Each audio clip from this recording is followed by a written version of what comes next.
Hello and welcome back to the deep dive.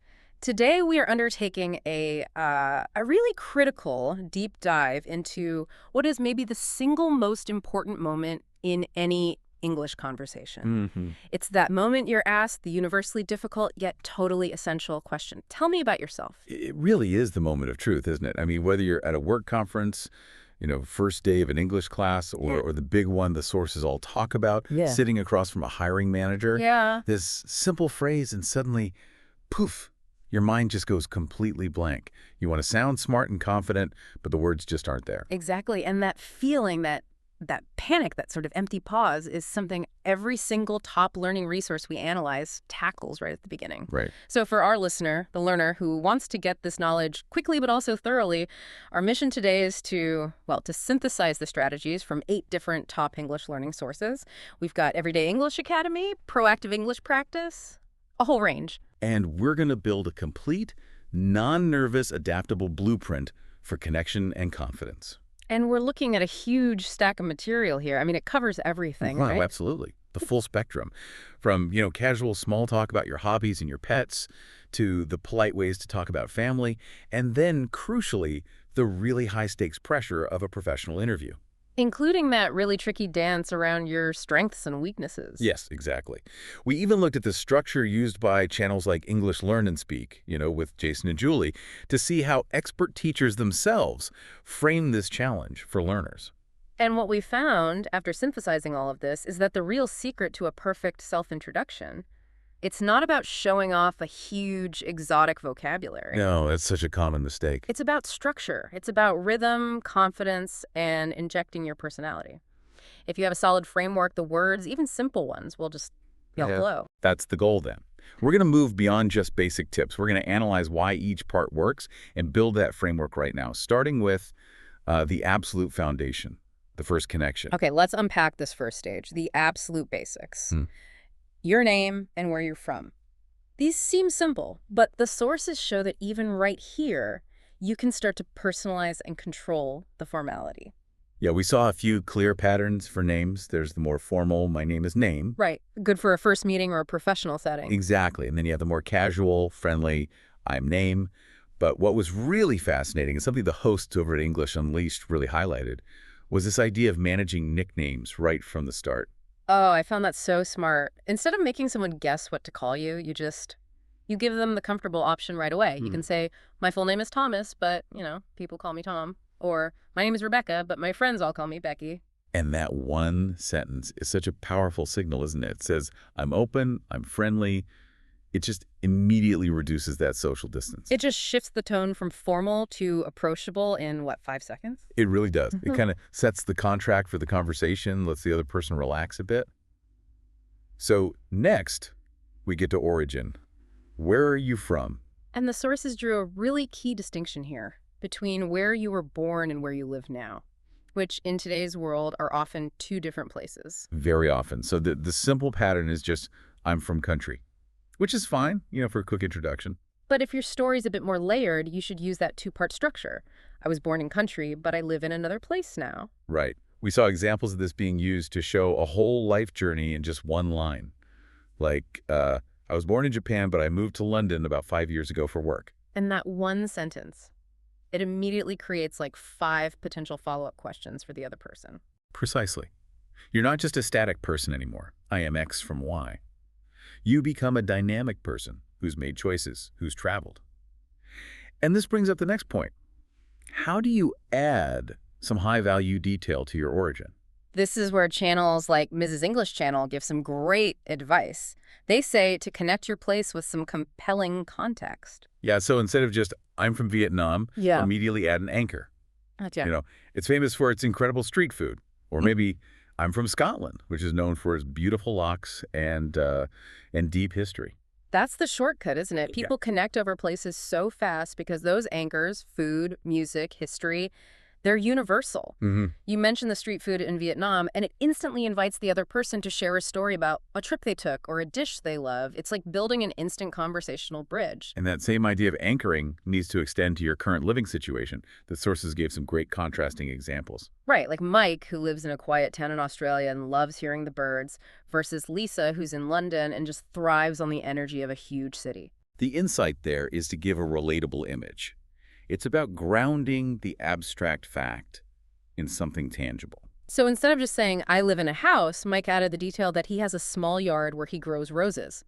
Red and white roses. That adds dimension. Exactly. Or if you live in an apartment, you don't just say, it's small. You say, it's small, but it's really cozy. Or it's on the third floor and I can see the whole city from my window. Those tiny details are what make your introduction stick. Okay, moving on to age. This is a big one, a really culture-dependent point that you have to handle carefully in English. And the sources were unanimous on this. Age is personal, especially among adults in many Western contexts. It's not always the first thing people ask. Often it's not asked at all. Yeah, I think this is a huge cultural note for the learner. In some cultures, age determines your status, so you have to share it. But in many English-speaking places, asking an adult their exact age can feel a bit intrusive. Especially for women, yeah. Tom and Becky from English Unleashed really stressed that you should probably wait until they bring it up, or only answer if you're asked directly. And if you are asked, simple answers are fine. I'm 32 years old, or just I'm 32. But the more strategic move, particularly in, say, a casual or professional networking setting, is what the sources called the soft answer, using age ranges. Let's expand on that. Why is saying I'm in my early 30s so much more, graceful than saying I'm 31? Well, it does two things at once. First, it satisfies the other person's curiosity by giving them general context, but you don't have to give up your privacy. Okay. But second, and I think more importantly, it shows cultural fluency. It signals to a native speaker that you get the social rules, the implied privacy. So saying I'm in my late 20s gives them a good enough idea while politely keeping the specific number to yourself. It's social finesse. Exactly. Mm. And that structural insight is way more valuable than just memorizing the grammar pattern. Mm. Now, let's tackle the big one, work and study. The infamous conversational trap. Yeah. What do you do? Oh, this is a classic stumbling block. Every single source we looked at was crystal clear on this. The question, what do you do, in small talk, is always about your job or what you study. It is not about what you are literally doing in that moment. Right. If you're standing in a coffee shop, you don't say, I'm currently adding sugar to my latte. It's such a key clarification. It speaks to the difference between grammar, the present continuous tense, and the real conversational meaning behind the words. It does. So let's detail the response structure. Yeah. For jobs, the standard patterns are simple. I am a Job, or I work as a Job. Like I am a teacher or I work as a graphic designer. The key is clarity, right? Even if your job title is super complex. Yes. If your title is, senior manager of B2B logistics optimization, just simplify it. Say, I manage logistics for a supply company. And for students, it's just as clear. I'm a student, and then you can add where or what you study. I study engineering, or I study fine art. But the real deep dive value here, and something the Ms. English Channel hosts really pushed, is the next step. You can't just stop at the title. You have to add personality and feeling. I love this advice. The title tells them what you do, but adding the personality tells them who you are. Exactly. So instead of just, I'm a computer programmer, you add the why. You say, I'm a designer, and I love creating things that make people feel something, or I'm a computer programmer because I just love solving complicated puzzles and building things from scratch. yes. That immediately elevates your answer. It turns a dry fact into a compelling statement about your passion. It makes you so much more memorable. And what about if you're between jobs? That's a common situation. The sources had some really graceful ways to handle that, too. They did. You avoid negativity, and you use confident, active phrases like, I'm currently focusing on finding a new role in the tech sector, or I'm in a career transition right now, exploring opportunities in digital marketing. So it shows you're active and intentional, not just waiting. It maintains professionalism and frames the situation as a temporary active state, which is so important for how you're perceived. Okay, so once that factual foundation is laid, name, place, status, the conversation can naturally move to the parts that add personality. This is where we get into family, hobbies, personal preferences. The things that let the listener see the real you. Family structure is often one of the first deeper topics people share, even briefly. It's just a very efficient way to give some context about your background. And we need those practical phrases for siblings. The structure is easy. You can say, I have one brother and two sisters, but adding older or younger, like English Unleashed recommended, just enriches the picture. It does. For example, I have two younger sisters, which means I'm the oldest child. That little detail immediately implies a sense of responsibility. Right. Or maybe that you were a bit bossy. It creates a little narrative. And of course, there's the specific vocabulary for people who don't have siblings. I am an only child, or if you're in the middle, I'm the middle child. These are fast, high utility phrases. But beyond siblings, the sources also highlighted the power of sharing what your parents do for a living. This is where we can really distill the insight from that long list of examples we saw. Nurse, builder, mechanic, writer, all of them. The insight is that mentioning a parent's job is a kind of proxy. It's a shortcut to sharing your family's values without a long explanation. That's a great way to put it. Sharing that a parent has a blue-collar job, like a builder or mechanic, quickly anchors your identity in, say, hard work and practicality. And sharing a white-collar job, like a doctor or writer, might anchor you in intellectual pursuits or public service. These details just paint a much richer picture in very few words. Absolutely. Now, moving on to pets, the ultimate universal icebreaker. The sources were just filled with pet examples, which really confirms how useful they are in casual English conversation. And that classic dog person versus cat person dynamic is a conversational shortcut in itself. It is. But what really stands out here, and what our listener needs to focus on, is the functional utility of adding detail. Just saying, I have a dog is, well, it's kind of boring. So give us an example of how the detail actually functions. Okay, take Lisa and her dog Charlie. The description wasn't just, he's a Westie.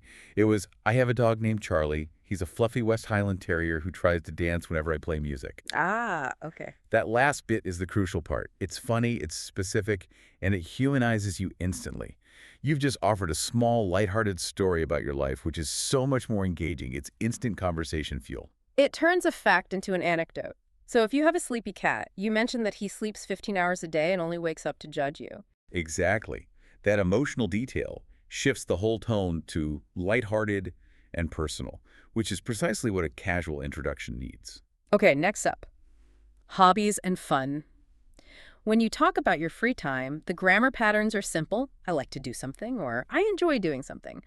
But again, the real value is in the structural insight. And the insight is about sincerity and routine. We saw all sorts of examples, reading, watching movies, playing football, playing the guitar. But the highest value technique, according to channels like Fluent English Practice, is connecting your hobby to a routine. Okay, so explain that. Why is saying I ride my bicycle every Saturday better than just I like riding my bicycle? It comes down to implied sincerity.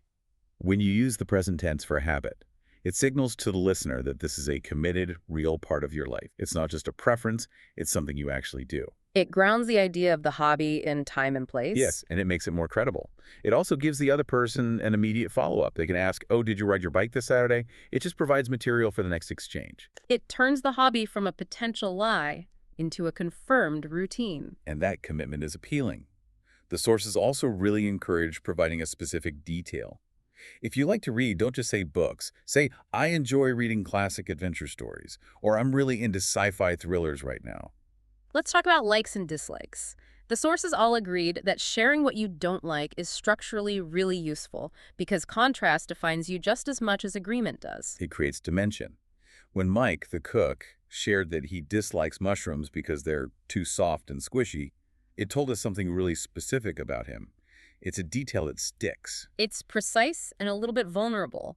We also saw people say they dislike very sour food or olives or anything too spicy. These specific dislikes are so much more memorable than just saying, I'm a picky eater. And contrasting favorites for things like food or seasons is an excellent tool.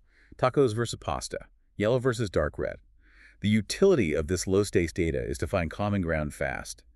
If I say I love summer for swimming and you say you hate the heat, we immediately have a safe, easy contrast to talk about. Then you have activity dislikes, which reveal even more about your temperament. This is where the whole night person versus morning person thing comes in. Right, stating that you dislike waking up early or that you hate waiting in long lines or being in crowded places. These are powerful because they are universal human experiences. They let the listener just nod in agreement. Traffic, I hate that too. That moment of shared experience is the whole goal of a casual introduction. It establishes camaraderie. It creates that sense of I am like you in this small, specific way. So we've built this really robust framework for casual relationship building conversations. Now we need to pivot, and pivot sharply, to the high stakes environment, the job interview. Mm-hmm. Here, the phrase "tell me about yourself" is not an invitation to discuss your cat. It's an immediate test of your professional story. This is where we really need to dig in because the stakes are so much higher. But before we get to the professional structure itself, we have to talk about describing your personality. You have to clearly distinguish between what do you like, which is hobbies, and what do you like, which is character. Right. And the channels, especially Mr. English Channel and Mrs. English Channel, spent a lot of time on this. They recommended simple, high-impact adjectives like kind, friendly, curious, patient, hardworking, positive. And if you choose a trait that sounds a little negative, like shy, you have to immediately reframe it for growth. You say, I used to be shy, but I'm actively working on my public speaking skills. Or, I can be a bit shy at first, but I really enjoy meeting new people once I get going.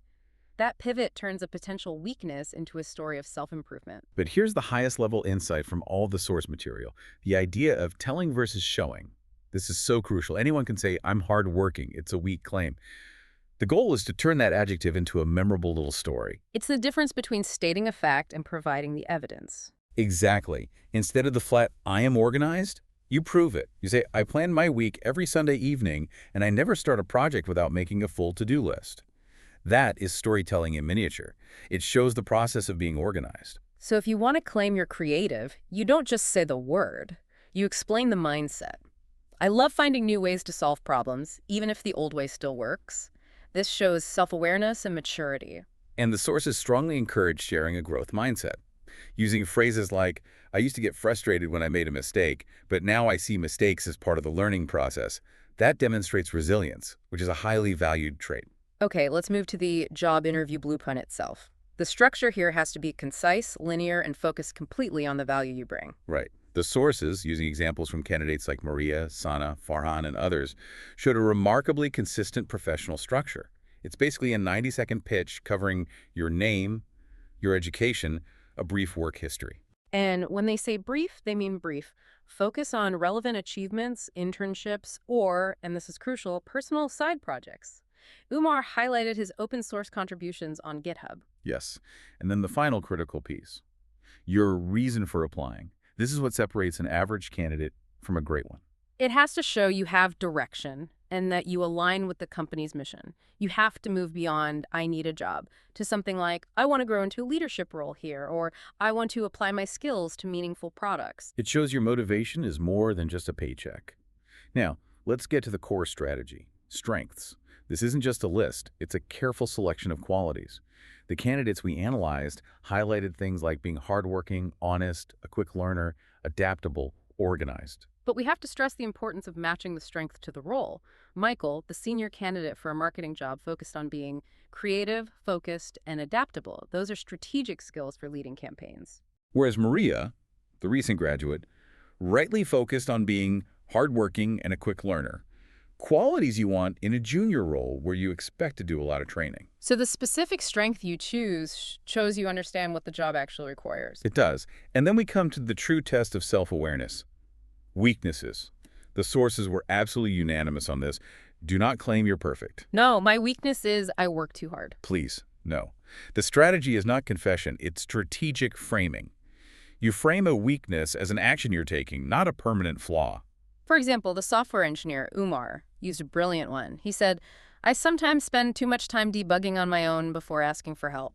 It's genius, because it implies he's incredibly thorough and committed. But at the same time, he's showing he's aware he needs to improve his teamwork. Other great examples were things like, I sometimes speak too fast when I get excited, but I'm actively working to slow down my pace. Or, I sometimes doubt myself, but I'm working with a mentor to build my confidence. The weakness should ideally be rooted in something like overcommitment or enthusiasm. Michael said he sometimes took on too many tasks. His solution: I'm learning to delegate better and use project management software to keep my workload realistic. So it's always problem, followed immediately by the active professional solution. It signals that you're self-aware and coachable. Exactly. We also saw analysis of how to handle the stress question.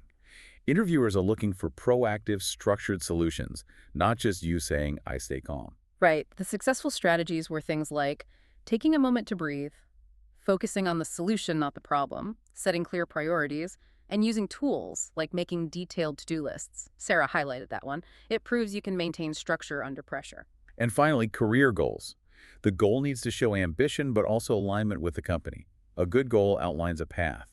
Umar wanted to grow into a full-stack developer and eventually lead small projects. And Sarah's goal was, in 5 years, I want to be an expert in my field and help mentor new hires. It shows you see this job not as an endpoint, but as a critical step in a focused professional future.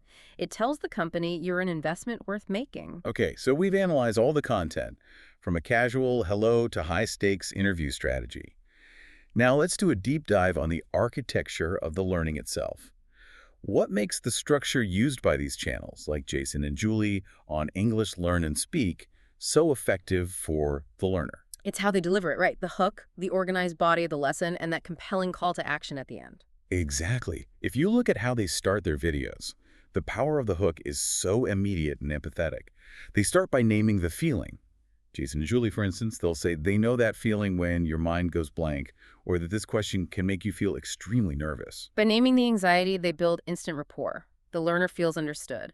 And then the hook immediately offers a solution. We will make it easy and fun, or we'll break it down into small, simple parts. It's a critical structural move. Identify the pain, then immediately offer the cure. That secures engagement right from the top. And then the body of their lessons, which we've just synthesized, is always logically chunked. Name, place, job, hobbies, which creates these clear memory hooks for the information. Yeah, it moves from general to specific, from factual to personal. But what really empowers the whole thing is the constant emphasis on confidence and energy. The advice from all 8 sources was universal in this point. It was always, don't be nervous, be friendly and relaxed, and that mantra that a smile is the same in every language and it makes everything better. Let's talk about the linguistic implications of that. Why do they stress that fluency is about rhythm and emotion more than just perfect grammar or speed? Well, it's about psychological truth over technical perfection, isn't it? If you speak with genuine emotion, even if you make a grammar mistake, people will connect with your intent. The Mrs. English channel hosts really emphasized that rhythm, the natural flow and pausing of your speech, is often more persuasive than a perfect verb tense.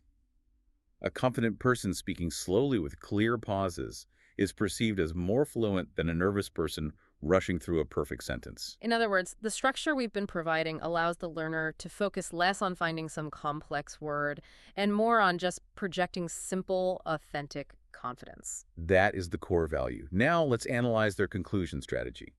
The final, most important tip they all give is that you must tailor your response. You do not have to say everything at once. This is the ultimate lesson in social awareness. The answer depends completely on the situation. The higher the stakes, the tighter your focus on professional facts. And the lower the stakes, the wider your focus can be on personality and just finding connection points. The situational examples are so key here for the learner. In an English class, the focus is pure status and intent. Name, country, and why you're learning. Hello, I'm Mike. I'm from Australia. I want to learn English to travel. Short, clear, done. Right. And if you're at a casual party, it's your name and maybe 1 or 2 compelling hobbies to invite conversation. Hi, I'm Lisa. I love to read thriller books and walk my fluffy dog Charlie in the park. And that immediately creates openings. Oh, what kind of books? Or is Charlie really fluffy? And professionally, as we analyze, the focus is all business. Name, job, experience, goals. The core idea is always that the introduction is an invitation to connect, not an exhaustive summary of your entire life. Okay, finally, let's look at the crucial call to action that all these learning resources use. This is where passive listening becomes active skill building. It's the homework. And we really saw this in the structure Jason and Julie use on English Learn and Speak. Their call to action strategy is multi-layered. First, there's the technical request, which is very explicit. Please subscribe, click the like button, share this with your friends. But they frame it ethically, don't they? They do. They frame it as community support. They'll say it helps other people find our lessons. This suggests that you, the learner, aren't just helping the channel, you're helping the whole community of students who also feel nervous. It's a powerful incentive. But the most valuable part for the learner is the homework itself. Go to the comments section and write a short introduction about yourself. This is just genius. Why is that specific homework so effective for skill transfer? Because it's the immediate application of the blueprint we just analyzed, but it's in a safe, moderated environment. They encourage simple sentences. My name's Anna, I am from Poland. Or, I like to play guitar, because the simple act of writing it down builds real, tangible confidence. You move from consumption to production. Exactly. And the channels reinforce this by promising to read and maybe even reply to the comments. That layer of real, personalized interaction validates the practice.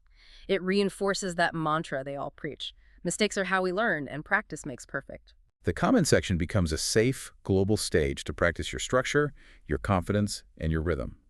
It's the ultimate closing of the loop for the lesson. You learn the theory, you see the examples, and you immediately apply the skill. And that's the necessary transition, isn't it? From just having the knowledge to having a practical, recallable skill. Absolutely. The application is everything. So we have thoroughly completed this deep dive into the structure and strategy behind mastering. Tell me about yourself. The perfect self-introduction is a simple, adaptable structure. Name, place, status infused with specific personality points, hobbies, likes, dislikes, and, crucially, tailored to the environment. And the major takeaway has to be that your focus needs to shift away from grammar perfection and towards authenticity and structure. Remember, confidence, simplicity, and a smile. These soft skills are the universal tools. Your introduction is really a performance of your persona. And here's the so what insight that connects this specific skill to the bigger picture of language acquisition. Learning to introduce yourself isn't just a technical exercise. As one source put it, it's about becoming a new, more expansive version of yourself by finding your own voice and story in another language. That new voice gives you agency. It moves you from being a passive student of a language to being an active participant in global conversations. And you're equipped with a framework so you're never lost for words. Which brings us to our final provocative thought for you to think about. The most powerful sentence you can share when you introduce yourself is why you are learning English. When you share a phrase like, I'm learning English because I want to travel the world and make new friends, or I'm learning English to open my own business, it transforms your simple biographical statement into an inspiring vision. It shows purpose, drive, and hope. That statement of purpose is the magnetic pull that makes your introduction truly unforgettable. So the question is, what is your reason? And are you ready to share that passion with the world? Thank you so much for joining us for this deep dive into making that first impression count. Keep practicing that framework, keep smiling, and we will see you next time.